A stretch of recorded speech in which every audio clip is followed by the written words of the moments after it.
Stand. Ang question is, Muslim ba o Christian ang Seventh-day Adventist? Unod ba na siya sa gipabarog sa negative stand? As a moderator, there was never a mention of Muslim or Christian. However, this question might be leading to his next question. So,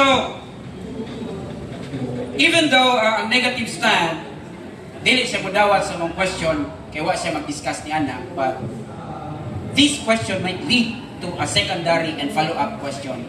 So, therefore, I grant the question. So, sir, you may answer the categorical question, but you have to qualify. Okay.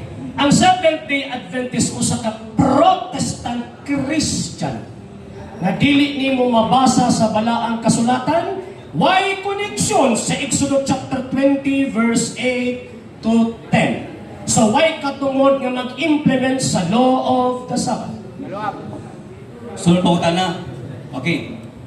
Ang Seventh-day Adventist ba Hudiyo o Christian? Kana? Ano mo ginagawa ng discuss na? Gitubag na ganyan ako, usa ka Protestant Christian. Diksyon, moderator. Walay kalabutan sa Exodus chapter 20. Okay, objection granted. Oh. So, na? Ang akong pangutana na sa duha.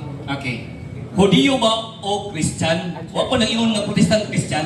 Counter objection. Na sa duha. Pili sa dito sa duha. Okay, as a moderator, the question has been answered.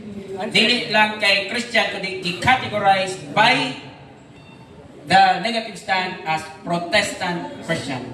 As a moderator, kinahanglan ako hanayon ang inyong pangutana ang tubag. So,